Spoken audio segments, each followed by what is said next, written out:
Shalom! Você está em mais um episódio do podcast Exegese e Exposição. Aqui é o Davidson Bignon.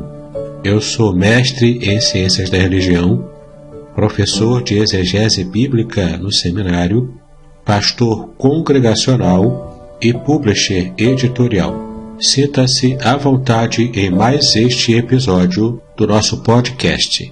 Vamos tratar hoje do tema transcendência, que é um tema bastante interessante no que a Bíblia nos ensina sobre o nosso futuro como cristãos. Então, prepare-se para estar recebendo todo o conteúdo do que estamos apresentando aqui até o final. Caso você esteja assistindo este estudo no meu canal do YouTube, basta você seguir todas as imagens dos slides que eu estou colocando aqui. Nestes slides há prioritariamente versículos da Bíblia com alguns destaques que eu coloquei na tela. Então siga o raciocínio e as explicações do estudo e observe claramente cada destaque em vermelho. E caso você esteja ouvindo esse estudo em um podcast, não há problema, basta você clicar no link da descrição e baixar todos os slides desse estudo. Então acompanhe-me até o final. Nesse estudo nós vamos aprender o que significa a transcendência prometida na Bíblia para todo cristão e também vamos entender a contraposição feita pecaminosamente pelo homem, que é a apoteose. Portanto, estudaremos a transcendência bíblica versus a apoteose pecaminosa criada pelo diabo e buscada pelo homem. O primeiro versículo que nós estaremos estudando é 2 aos Coríntios, capítulo 5, versículo 17, que diz o seguinte: Assim que se alguém está em Cristo, nova criatura é. As coisas velhas já passaram, eis que tudo se fez novo. Sim, tudo o que é velho já passou, está no passado. Portanto, quem está em Cristo é uma nova pessoa. E como o texto diz aqui, nova criatura, é uma nova pessoa em seu pensamento, em seu sentimento, nas suas atitudes, em toda a sua vida. Então, é uma condição. Caso alguém esteja em Cristo, tem que ser uma nova criatura. É o que a Bíblia também chama de o novo nascimento, conforme você poderá ver em João, no capítulo 3, quando Jesus Cristo fala sobre o nascer de novo. E é interessante que, como a condição essencial para a nossa transcendência é termos uma mente completamente transformada, como veremos mais adiante em nosso estudo. Outra passagem também muito importante para a nossa compreensão do que seja a transcendência prometida pela Palavra de Deus está em Colossenses capítulo 3, de 1 a 4. Portanto, se já ressuscitastes com Cristo, buscai as coisas que são de cima, onde Cristo está assentado à destra de Deus. Pensai nas coisas que são de cima, e não nas que são da terra, porque já estáis mortos, e a vossa vida está escondida com Cristo em Deus. Quando Cristo, que é a nossa vida, se manifestar, então também vós vos manifestareis com Ele em glória. Que passagem maravilhosa, não é verdade? O texto diz claramente que nós já ressuscitamos com Cristo. E é interessante que, embora essa passagem, na versão Almeida Corrigida Fiel, apresente a partícula se, que nós entendemos como sendo uma partícula condicional, no texto grego não há essa ideia. A ideia ali é de que nós já estamos de fato ressuscitados com Cristo, é uma certeza. Então, já que estamos ressuscitados com Cristo, nós temos que naturalmente buscar as coisas que são de cima, ou seja, as coisas do céu, buscar os valores do céu. Nossa mente já foi transformada, nosso coração já foi transformado. Então estamos prontos para ter valores trocados. Deixamos para trás os valores egoístas, pecaminosos, e estamos agora buscando valores novos, valores que desceram do céu, valores que mudam a nossa perspectiva, inclusive de vida aqui na Terra. Valores que descem do céu, de Deus, para a nossa própria vida. É interessante como Paulo reforça essa ideia aqui no versículo 2. Pensar nas coisas que são de cima, e não nas que são da terra. Por que Paulo repete essa mesma ideia no versículo 2? Porque ele quer dar ênfase. Ele considerava isso muito importante para todo cristão. Temos que mudar a nossa forma de pensar, trocando os nossos valores terrestres, meramente terrenos, pelos valores celestiais. E por que temos que fazer isso? No versículo 3 ele diz: porque já estáis mortos, e a vossa vida está escondida com Cristo em Deus. Sim, para que possamos ressuscitar, temos que primeiro morrer. Então, se já somos ressuscitados com Cristo, nós antes já estávamos mortos. Mortos para o quê? Mortos para esse mundo. Mortos para esse sistema de coisas. Mortos para tudo isso que diz respeito às coisas da terra e não às coisas do céu. Portanto, nós morremos sim para a terra, para o mundo, e a nossa vida verdadeira, vida celestial, ela está, a palavra de Deus diz aqui, escondida com Cristo em Deus. Como assim escondida? Na língua original grega em que o Novo Testamento foi escrito, ali traz a ideia de estar preservada, protegida. Portanto, a nossa verdadeira vida não é essa vida aqui da terra. É uma vida superior, transcendente. E ela está escondida com Cristo. Por que ela está escondida, preservada? Porque hoje ainda vivemos essa vida terrestre, que ela é limitada. Ela não é uma vida transcendente. Ela é uma vida ainda completamente equipada para a nossa existência aqui na Terra. Mas um dia alcançaremos a transcendência. Por quê? Porque essa vida espiritual, perfeita, celestial, que hoje ela está escondida, ela um dia, como diz aqui no versículo 4, será manifestada. Quando Cristo, que é a nossa vida, se manifestar, então também vós vos manifestareis com Ele em glória. Essa passagem é maravilhosa, porque ela fala claramente os planos de Deus para todo o cristão, a transcendência da nossa situação vexaminosa provocada pelo pecado. Portanto, não há nenhum motivo para estarmos tão apegados aos pensamentos, sentimentos da nossa experiência terrestre. Nós estamos aqui de modo passageiro. O nosso destino é o céu. Muito bem, mas o problema é que nós encontramos na história da humanidade um conceito contrário ao da transcendência. Como eu afirmei no começo desse estudo, nós enfrentamos a ideia da apoteose. E o que significa o termo apoteose? Ele vem do latim apoteosis, deificação, que provém do grego apoteosis de apoteon, deificar. Portanto, está muito claro para cada um de nós o que significa esse termo apoteose. Significa estarmos buscando a deificação humana, feita pelo próprio homem. Ou seja, é uma busca desenfreada que o homem faz para ele se considerar um Deus, ele se colocar divinamente como alguém que alcançou pelos próprios méritos a própria perfeição. É interessante como podemos perceber que esse conceito de apoteose ele está presente na cultura humana de um modo geral, em todo o mundo. Se você for observar as religiões orientais, ali tem a ideia da apoteose, do homem se autopurificar, do homem alcançar a sua própria perfeição, tornar-se divino pelos próprios méritos. Alguns buscam meditação transcendental para isso. Outros buscam a mudança de pensamento alcançando uma ideologia diferente. Mas em todo caso, é o autoaperfeiçoamento, é a autodeificação. E nós já veremos da onde surgiu essa ideia da apoteose, que vai na contramão da promessa bíblica da transcendência que Deus fez para todo cristão. Olha que interessante o texto de Eclesiastes, capítulo 3, versículo 11. Tudo fez Deus formoso no seu devido tempo. Também pôs a eternidade no coração do homem, sem que este possa descobrir as obras que Deus fez desde o princípio até o fim. Eu quero destacar para a sua atenção esta parte da frase: pôs a eternidade no coração do homem. Sim, quando Deus criou o ser humano, Ele pôs esse desejo da eternidade no coração do homem. Isso faz com que o homem deseje ter algo.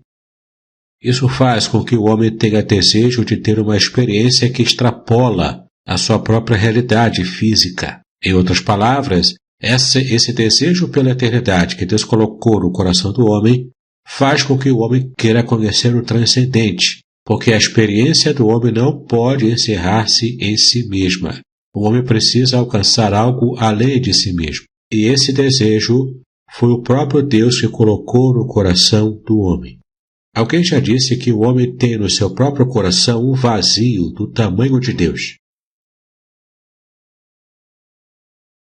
Vamos ver agora nessa passagem de Gênesis capítulo 3, versículos 4 e 5, a origem do conceito de apoteose, que, como já estudamos, ele faz contraste com o conceito bíblico da transcendência. Assim diz a palavra: então a serpente disse à mulher: é certo que não morrereis, porque Deus sabe que no dia em que dele comerdes, se vos abrirão os olhos, e como Deus, sereis conhecedores do bem e do mal. Veja o quanto a serpente, controlada por Satanás, trata com Eva e com provavelmente também Adão, porque o texto bíblico de Gênesis diz que quando Eva foi tentada, ela estendeu a mão e ofereceu ao seu marido o fruto proibido. Isso quer dizer que Eva não estava sozinha. Adão estava próximo a ela e ele não agiu para impedi-la de comer do fruto proibido. Mas um detalhe importante da gente perceber é que a serpente, com esse afã de estar ludibriando Eva, ela diz que Deus sabe que no dia em que dele comerdes, se vos abrirão os olhos. E como Deus, preste atenção a essa parte, como Deus, sereis conhecedores do bem e do mal. Em outras palavras, você conhecerá tudo, você saberá tudo, você terá poder divino. Ou seja, você pode alcançar a sua própria divindade se você comer desse fruto, porque é isso que Deus está escondendo de vocês.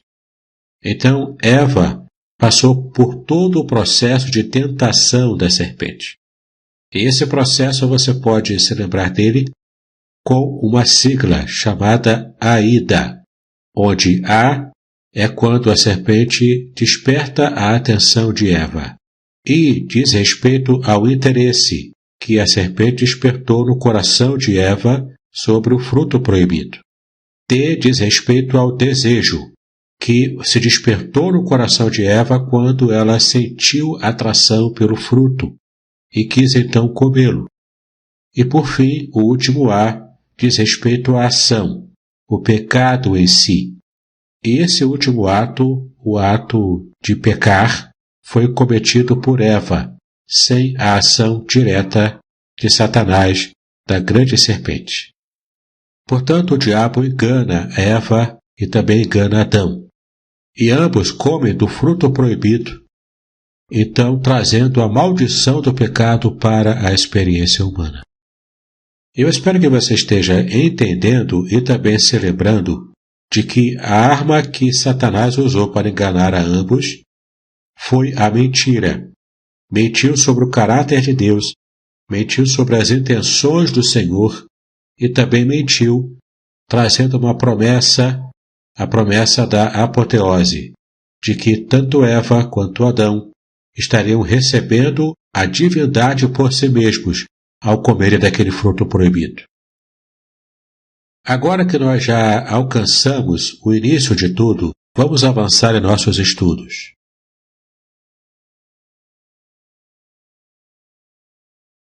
Nesta passagem de Atos, capítulo 12, do versículo 21 ao versículo 3, nós vemos a experiência do rei Herodes.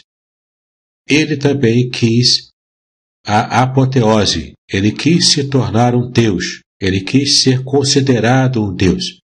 Assim como Satanás quis no Antigo Testamento, ele se rebelou contra o Senhor e quis ser adorado como Deus. Nós temos também aqui o ser humano querendo ser reconhecido como divino, como um transcendente por si próprio, ou seja, buscando a própria apoteose. E o texto diz o seguinte: em dia designado, Herodes, vestido de trajo real, assentado no trono, dirigiu-lhes a palavra. E o povo clamava: é voz de um Deus, e não de homem. No mesmo instante, um anjo do Senhor o feriu, por ele não haver dado glória a Deus, e, comido de vermes, expirou. Essa é uma passagem emblemática, porque vemos um rei humano querendo ser divinizado, portanto, usando trajes especiais. Eram trajes brilhosos, eram trajes chamativos, e ele estava ali querendo ser adorado. Nesse momento, Herodes, que conhecia a tradição judaica, ele então percebe que o povo estava aclamando que ele era um Deus. O povo o aclamava como Deus. E ele aceita aquela adoração. Ele aceita esse tipo de aclamação popular. E este foi o seu ato derradeiro, porque no mesmo instante Deus o feriu. É interessante que o texto de Atos diz que foi um anjo do Senhor que o feriu, porque naquele mesmo instante o próprio Deus o feriu através do seu anjo, porque ele havia tirado a glória de Deus, e ele morreu de modo completamente vergonhoso. Ele morreu comido por dentro de vermes. De fato, Deus estava agora vindicando a sua glória. Ninguém pode usurpar a glória de Deus e sair impune por causa disso. Deus leva em conta o modo como o ser humano o percebe, o adora, se o ama ou se o odeia. E neste caso aqui, todo aquele que se envolve com a idolatria, seja de deuses falsos, seja com a egolatria humana, Deus vai levar em conta esse tipo de maldade, esse tipo de busca pela apoteose que o ser humano tem. Usando o termo mais contemporâneo, nós podemos dizer que Herodes e todos aqueles que buscam a apoteose estão, na verdade, sofrendo o que se chama de complexo de Deus, que é uma espécie de esquizofrenia, em que a pessoa acha que ela é mais do que de fato é. Ela tanto acredita que ela de fato quer agir como se ela fosse esse ser divino. Vamos analisar agora um pouco mais de detalhes sobre esta passagem, conforme escreveu o famoso escritor judeu do primeiro século, Flávio Joséfo. Flávio Joséfo, no livro Antiguidades Judaicas, ele disse o seguinte: no segundo dia de uma festa que acontecia em Cesareia, em honra de Cláudio, Herodes Agripa vestiu uma roupa prateada de textura maravilhosa e entrou no anfiteatro bem cedo de manhã. Quando os raios do sol brilharam sobre a sua roupa, os clarões fizeram que seus bajuladores gritassem que ele era um deus. Joséfo conta ainda que o rei nem o censurou e nem rejeitou a sua ímpia bajulação. Quase imediatamente, ele sentiu uma dor aguda no abdômen e 5 dias depois morreu em grande agonia. Eu espero que você tenha conseguido entender os detalhes do que de fato aconteceu nessa passagem. Herodes estava completamente dominado pelo seu desejo de ser adorado como Deus. E por que isso? Porque essa era uma prática pagã antiga. Desde os povos do Antigo Testamento, por exemplo, o povo egípcio, o povo babilônico, inclusive os povos greco-romanos, sempre se tinha esse desejo da divinização do imperador, da divinização do rei. No caso aqui, ele também queria ser adorado como um deus, porque ele era o rei designado pelo imperador romano a estar cuidando daquela província. Então nós já entendemos que a palavra apoteose significa a autodivinização do ser humano. Vimos que esta proposta se iniciou no Éden, quando Satanás esteve tentando Adão e Eva. Mas vamos perceber agora com mais detalhes a contrapartida divina, que é, na verdade, a solução para o problema do pecado na raça humana. Estamos agora falando apenas do conceito bíblico da transcendência, que faz oposição direta à tentativa pecaminosa humana de buscar a apoteose. O termo transcendência procede do latim transcendo, que significa passar, subindo, atravessar, ultrapassar ou transpor. Então temos aqui a ideia de alguém que supera algo, que está subindo, alguém que está superando uma dificuldade, uma deficiência ou um problema. Essa é a sina do ser humano após o pecado. Ele está completamente afastado de Deus. Ele precisa buscar a melhora da sua condição. A perspectiva oferecida pela serpente era a apoteose, mas nós já vimos o quanto essa é uma perspectiva pecaminosa, e o quanto a Bíblia, inclusive, relata exemplos de apoteose que foram completamente fadados ao fracasso. Mas estamos entendendo agora como a transcendência é a resposta divina. E para que a gente possa entender completamente a transcendência, precisamos também aprender o outro conceito, que é o da imanência. A palavra imanência compõe-se de dois termos latinos, in e manere, que juntos têm o significado original de existir ou permanecer no interior. Então, em outras palavras, falamos que o que é imanente é o que está completamente em linearidade com a experiência humana. Algo imanente é algo que está dentro da nossa própria experiência, que faz parte da nossa vida terrestre, material. Falamos de algo que é completamente perceptível pelos nossos sentidos, porque é plenamente humano. Quem lida com a imanência está lidando com a ciência, está lidando com o conhecimento humano daquilo que nós aprendemos ao longo da nossa história. São as experiências humanas observáveis no mundo físico. Então, para que o vazio de Deus seja preenchido no coração humano, o homem precisa alcançar não a imanência, porque ele já tem. Ele precisa alcançar a transcendência.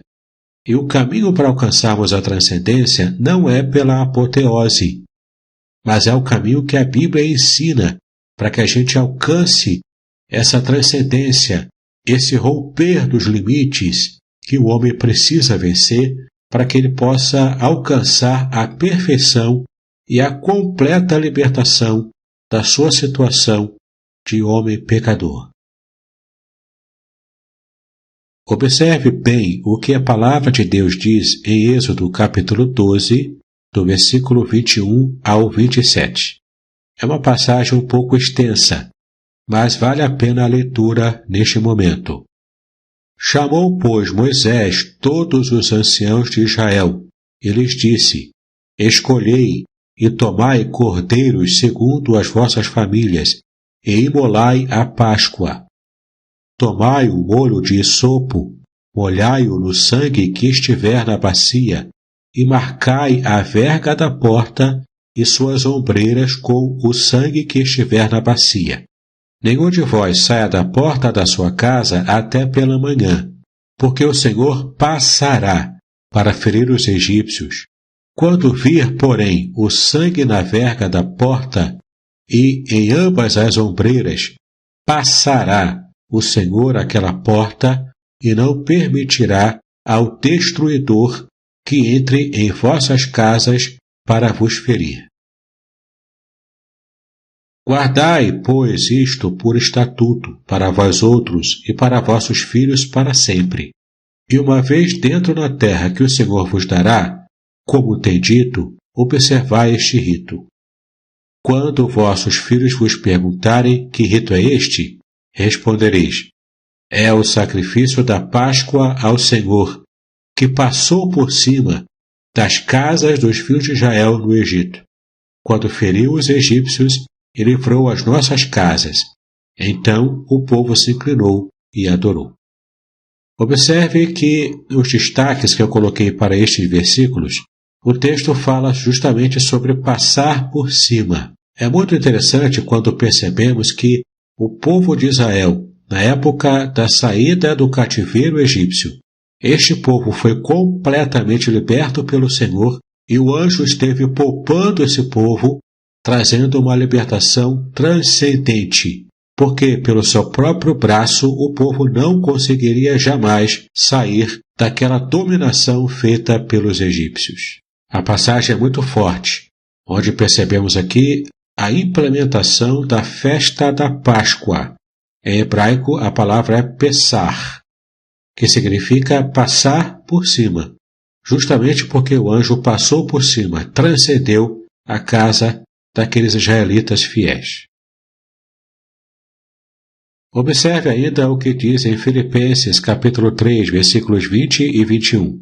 Pois a nossa pátria está nos céus, de onde também aguardamos o Salvador, o Senhor Jesus Cristo, o qual transformará o nosso corpo de humilhação, para ser igual ao corpo da sua glória, segundo a eficácia do poder que ele tem de até subordinar a si todas as coisas. Essa passagem é linda, podemos usá-la em consonância com o texto que nós também lemos em Colossenses capítulo 3. E aqui fala claramente onde é a nossa pátria. Não é aqui na terra. Nós estamos aqui de modo passageiro. A nossa verdadeira cidade é celestial. Como diz em Apocalipse, a Nova Jerusalém. Ela que vem do céu, ela que procede do céu. É lá que nós estaremos com o Senhor por toda a eternidade. E olha o que nós vemos aqui no versículo 21. Quando fala do Salvador, o Senhor Jesus Cristo, diz que ele transformará o nosso corpo de humilhação para ser igual ao corpo da sua glória. Sim, a nossa transcendência ela é garantida por causa da ressurreição do próprio Cristo, quando ele transcende a própria morte e é ressuscitado pelo Pai, para que possa também trazer a transcendência e a ressurreição, tanto espiritual quanto física, na vida de cada um de nós. O texto é muito forte, não é verdade? Paulo ainda continua enfatizando esta ideia, este conceito da transcendência, em 1 Coríntios, capítulo 15, do versículo 50 ao versículo 54, que diz assim: Isto afirmo, irmãos, que a carne e o sangue não podem herdar o reino de Deus, e nem a corrupção herdar a incorrupção. Eis que vos digo um mistério. Nem todos dormiremos, mas transformados seremos todos. No momento, no abrir e fechar de olhos, ao ressoar da última trombeta, a trombeta soará, os mortos ressuscitarão incorruptíveis, e nós seremos transformados. Glória a Deus, não é verdade? Mas observe que no versículo 51 ele diz que nós seremos transformados. O verbo aqui está na voz passiva e não na voz ativa. Isso quer dizer que nós não temos condições de praticar a ação, de sermos transformados, de alcançarmos por nós próprios a nossa transcendência. Nós precisamos de uma força externa que realmente nos transforme, que realmente nos faça vencer as nossas limitações, sejam limitações físicas, sejam limitações morais ou espirituais. Então, precisamos da força do Senhor para sermos transformados. De fato, nós já morremos para este mundo e ressuscitamos em Cristo. São os méritos do Senhor, ao Ele próprio vencer a morte e ressuscitar, que nos garante a nossa própria transformação, nossa própria ressurreição e a nossa própria transcendência. Quando incorruptíveis, estaremos completamente santos, separados, puros, perfeitos, com o Senhor, por toda a eternidade. Ainda no versículo 53, porque é necessário que este corpo corruptível se revista da incorruptibilidade e que o corpo mortal se revista da imortalidade. E quando este corpo corruptível se revestir de incorruptibilidade e o que é mortal se revestir de imortalidade, então se cumprirá a palavra que está escrita: tragada foi a morte pela vitória. Oh, que dia maravilhoso, meus queridos, quando a morte será completamente banida da experiência humana. E graças a Deus, porque em Cristo Jesus nós já temos a certeza da transcendência preservada, protegida, guardada, reservada para cada um de nós. Mas há ainda um quarto conceito que precisamos dominar para que entendamos completamente este assunto da transcendência humana. Trata-se do conceito de kenosis, que vem do grego kenoo, que significa esvaziar, abrir mão, tornar vazio alguma coisa. Esse conceito ele foi tirado de uma passagem bíblica que nós conhecemos bem e fala para nós sobre essa necessidade do autoesvaziamento. Portanto, entenda que o conceito de kenosis ele também vai na contramão do conceito de apoteose, porque na apoteose o ser humano tenta, pelo seu próprio esforço, alcançar a divinização. Só que o conceito de kenosis, esse conceito ele é justamente o contrário. Somente alcançaremos a nossa transcendência quando nos esvaziamos da nossa própria carnalidade, da nossa própria forma de enxergar a vida com os nossos conceitos humanos. Vamos observar o exemplo que Cristo deixou para cada um de nós. Esta é a passagem de Filipenses, capítulo 2, do versículo 4 ao versículo 11, que diz o seguinte: não atente cada um para o que é propriamente seu, mas cada qual também para o que é dos outros. Aqui Paulo se refere a essa busca da vida em comum, e de estarmos nos distanciando do egoísmo. No versículo 5, de sorte que haja em vós o mesmo sentimento que houve também em Cristo Jesus, que sendo em forma de Deus, não teve por usurpação ser igual a Deus, mas esvaziou-se a si mesmo, tomando a forma de servo, fazendo-se semelhante aos homens. Observe o destaque dessa pequena frase aqui, esvaziou-se a si mesmo.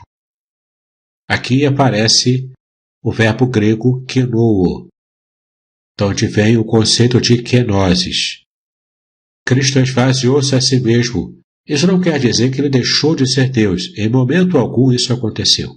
Em momento algum, Cristo esteve diminuindo a sua natureza divina. Pelo contrário, ele apenas somou a natureza divina também a natureza humana, quando ele tomou a forma humana. Portanto, Cristo adquiriu duas naturezas: a natureza divina, que ele já tinha desde a eternidade, e também a natureza humana, que ele assumiu quando esteve encarnando aqui na Terra. E o texto continua. No versículo 8. E achado na forma de homem, humilhou-se a si mesmo, sendo obediente até a morte e morte de cruz. Por isso também Deus o exaltou soberanamente, e lhe deu o nome que é sobre todo o nome, para que ao nome de Jesus se dobre todo o joelho, dos que estão nos céus e na terra e debaixo da terra, e toda a língua confesse que Jesus Cristo é o Senhor, para a glória de Deus Pai. Que passagem maravilhosa! Até o versículo 7 nós percebemos o fato de Cristo estar assumindo a forma humana, sendo ele Deus. No versículo 8 nós vemos que Cristo se humilhou, alcançando os estágios mais baixos de subserviência humana. Isso é uma prova e uma amostra do seu auto-esvaziamento. ele já se esvaziou quando decidiu tomar a forma humana, quando efetivamente tomou essa forma humana para nos salvar. E depois que ele morre, começa o seu processo do que a teologia cristã chama de o processo da exaltação de Cristo, quando Cristo ressuscita de entre os mortos, ascende aos céus, e hoje ele já está à destra de Deus Pai, julgando todo o mundo, reinando sobre a igreja, que é o seu povo particular aqui na terra. É interessante que esse texto de Filipenses diz que, como resultado do seu trabalho, Cristo recebeu o nome que é sobre todo nome. Se você for observar em Isaías 45, você verá que Deus é ciumento quanto ao próprio nome. Deus não divide a sua glória com ninguém, com nenhuma criatura, com nenhum ser, seja humano, seja animal, com nenhum ser vivo sobre a face da terra ou sobre o universo. Então, sobre Jesus Cristo, todo joelho se dobrará e toda língua confessará que Jesus é o Senhor, e tudo isso redundará em glória para o próprio Deus Pai. Que mistério extraordinário que é esse! Aquele que se autoesvaziou, alcançou a transcendência da sua natureza humana. Portanto, como Deus e como homem, Jesus Cristo é o nosso novo representante federal, conforme a teologia diz. Antes, o nosso representante federal era Adão.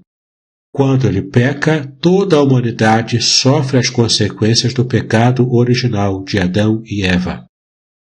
Mas agora, em Cristo, nós temos a certeza de que nós receberemos a transcendência dada por Deus. Não é obra do nosso próprio esforço, mas é um presente que Deus nos dá.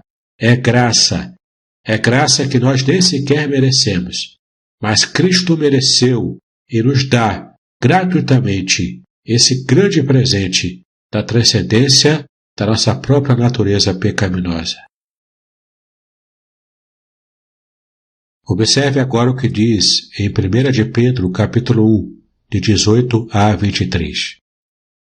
Sabendo que não foi mediante coisas corruptíveis, como prata ou ouro, que fostes resgatados do vosso fútil procedimento que vossos pais vos legaram, mas pelo precioso sangue, como de cordeiro sem defeito e sem mácula, o sangue de Cristo, conhecido com efeito antes da fundação do mundo, porém manifestado no fim dos tempos por amor de vós.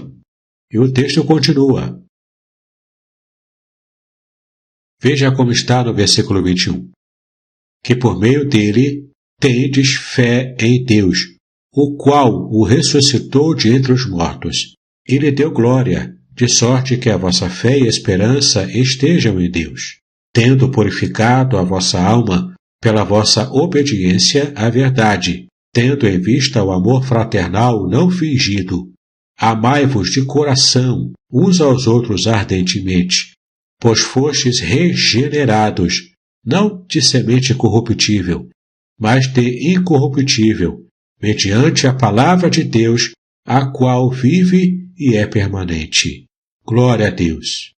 Nós fomos regenerados para uma nova natureza, para uma nova realidade, a realidade transcendente que nos foi prometida pela palavra do Senhor. Como nós começamos lendo, mas agora vamos ampliar o que o texto diz em 2 aos Coríntios, capítulo 5, de 17 a 21, que diz o seguinte: E assim, se alguém está em Cristo, é nova criatura. As coisas antigas já passaram, eis que se fizeram novas. Ora, tudo provém de Deus, que nos reconciliou consigo mesmo por meio de Cristo e nos deu o ministério da reconciliação. A saber, que Deus estava em Cristo reconciliando consigo o mundo, não imputando aos homens as suas transgressões, e nos confiou a palavra da reconciliação. de sorte que somos embaixadores em nome de Cristo, como se Deus exortasse por nosso intermédio. Em nome de Cristo, pois, rogamos que vos reconcilieis com Deus. Aquele que não conheceu pecado, Ele o fez pecado por nós, para que nele fôssemos feitos justiça de Deus. Que maravilha, queridos! Deus que não conhece pecado, Ele fez o Senhor Jesus Cristo como pecado, como se Ele fosse pecador, recebendo sobre si mesmo toda a carga do juízo dos pecados. Que bênção podemos contar com a graça oferecida por Cristo a todo aquele que crê no seu nome, a todo aquele que faz parte do seu corpo. Observe ainda, meu querido, minha querida, o que diz em Gálatas 3, versículos 13 e 14. Cristo nos resgatou da maldição da lei, fazendo-se Ele próprio maldição em nosso lugar, porque está escrito: maldito todo aquele que for pendurado em madeiro, para que a bênção de Abraão chegasse aos gentios em Jesus Cristo, a fim de que recebêssemos pela fé o Espírito prometido. Sim, Cristo foi feito maldição em nosso lugar. Inclusive nós, os gentios, nós que não somos judeus, também somos alvos dessa bênção, porque a bênção é estendida para todas as nações da terra, e, portanto, nós fomos resgatados dessa maldição da lei, porque Cristo nos reconciliou com o Pai, e de inimigos de Deus passamos a ser considerados como amigos do Senhor. Portanto, jamais se esqueça, meu irmão, minha irmã, que a ressurreição de Cristo garante a nossa própria transcendência. Ao ressurgir dos mortos, Cristo o faz também em sua capacidade e representação de ser as primícias dentre aqueles que dormiram, como nós podemos ver em 1 Coríntios, capítulo 15, versículo 20. Ele é a primícia, ele é o principal daqueles que dormiram, daqueles que morreram, porque em Cristo nós alcançamos a nossa própria ressurreição, tanto a ressurreição física no futuro, quanto também a nossa própria ressurreição espiritual, que é a regeneração, o novo nascimento. Então, consequentemente, nós podemos ter a certeza de que somos ressuscitados com Cristo. Confira em Romanos capítulo 6, versículo 4 e Colossenses capítulo 3, versículo 1. Essa condição de ressuscitados com Cristo nos faz assentar com Ele nos lugares celestiais, conforme você pode ver em Efésios capítulo 2, versículo 6. A segunda consequência dessa bênção é que Cristo é a nossa vida, conforme você pode ver em João 11, versículos 25 e 26, Filipenses capítulo 1, versículo 21 e Colossenses capítulo 3, versículo 4. E ainda doravante viveremos para Ele, conforme você pode ver em Colossenses capítulo 3, versículo 1 e 2 aos Coríntios capítulo 5, versículo 15. Então, vivendo agora sob o reinado do ressurreto Filho de Davi, confira em Romanos capítulo 1, versículos 3 e 4, cabe a cada um de nós tributar a Ele a obediência que vem pela fé. Confira em Romanos capítulo 1, versículo 5. A terceira consequência dessa bênção é que o crente ingressa em uma nova criação. Romanos capítulo 6, versículos 4 e 5, 2 aos Coríntios 4, versículo 6 e capítulo 5, versículo 17. O crente então ingressa nessa nova criação mediante o seu renascimento, por causa da ressurreição de Jesus Cristo de entre os mortos. Confira em 1 de Pedro, capítulo 1, versículo 3. A quarta consequência dessa bênção. Em seu próprio corpo espiritual, o cristão portará a imagem do homem celestial. Confira em 1 Coríntios, capítulo 15, de 44 a 49. Então, como homem celestial, o cristão recebe a própria justificação, como assegurada pelo Cristo ressurreto e vivo. Confira em Romanos capítulo 5, versículos 9 e 10. Muito bem, chegamos ao final do nosso estudo. E eu realmente espero que você tenha compreendido todos os conceitos apresentados pela Palavra de Deus e que vimos aqui. Caso você esteja me assistindo no meu canal do YouTube, assine o canal, clique no sininho, para que você possa receber novos estudos bíblicos profundos como esse que você acabou de assistir. E se você realmente gostou desse material, compartilhe com seus amigos e deixe o seu like.